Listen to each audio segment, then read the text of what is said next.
Hello and welcome one and all to this, the Left on the Shelf Studios tour review of the Mcfarlane Toys Hellboy. Now first off, I can just say that I was really excited for this figure and really happy that Mcfarlane Toys were the ones to make it because I feel like it really plays to their strengths really well. They always do big bulky toys really well. Anything from like their Warhammer line or whenever they have a large bulky character, I feel like that's one thing they do especially better than other toy companies. And I feel like they're very good with characters that don't have normal body shapes. Like whenever they have a human character, it looks okay, but whenever they have to adapt something that has a rather difficult or particular body shape, that's where something that they do really well. And the other thing I think that Mcfarlane does really well is when they have to do a more stylized take on a figure.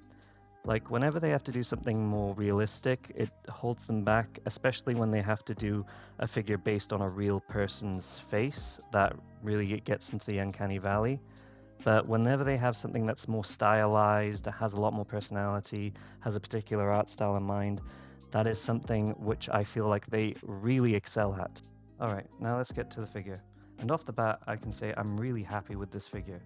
Like I said, I was really happy when I heard Mcfarlane Toys were the ones making this, because I feel like they do really well with figures that have unusual body proportions. And I feel like they do exceptionally well when they have to capture a very specific art style. Like this figure looks like it came right out of the comics. Like everything from the details in the muscles to how square they are to the head, it just seems like this absolutely looks like Hellboy. And I even like details like the little HB monogram on his gun holster and the fact that they included his rosary on his belt. I have seen some people complain that the figure doesn't have enough dark lines on it, and so I've seen people make customs where they've added in more dark paint to accentuate the things like the muscles, but I feel it's a bit unnecessary. I find that the paint apps are nice and clean and it looks really well done. And then we have the articulation. Overall, I'd say this articulation is really well. You have good movement at the feet and ankles.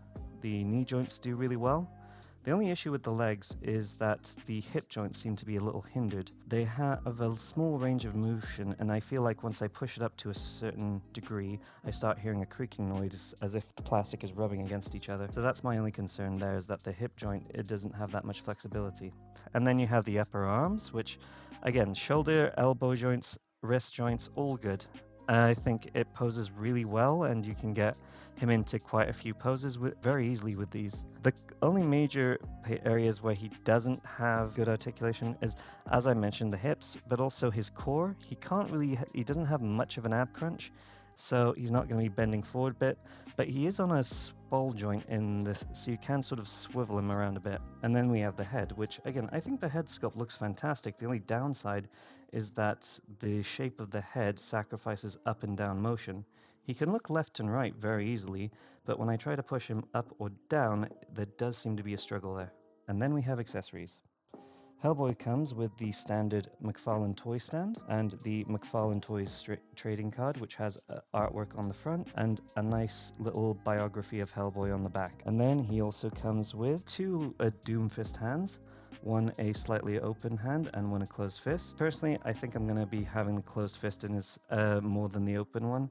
And then for his other hand, he has an open palm, a gun hand, a closed fist, and a smoking hand. That's right, this toy comes with a full-on lit cigarette. This is not for kids. And then in terms of weaponry, he has his standard 6-shooter. Much like everything else, looks like it came straight out of the comics. And then we've got the trench coat, which I think looks fantastic. I think it suits him really well, and I'm so happy they made a soft goods trench coat and not a sculpted plastic, because otherwise a sculpted plastic trench coat would have really hindered his range of motion even more. So I'm really happy they went with a soft cloth trench coat. And then the only other thing that I would say I would have to complain about is the fact that his tail here is stuck in a molded position. I much would have rathered if they had made it similar to the Marvel Legends The Lizard, where you can pose the tail more. But I feel like that was one. Other than that, I'm really happy with this figure. I'm really happy with how it looks. I feel, again, like I said, it looks like it came right out of the comics.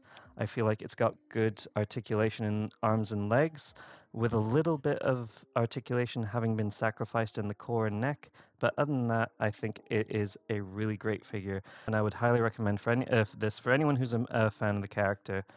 So I feel like this is a really fantastic figure. Thank you so much for joining me on this review, and I hope to see you in the next one. See you then. Ta-ta!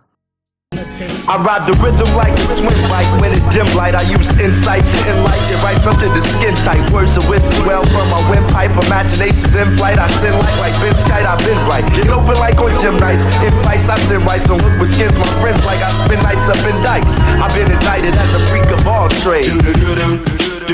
I got it made. I bathe the bass lines, wrist to wrist, dry and drums.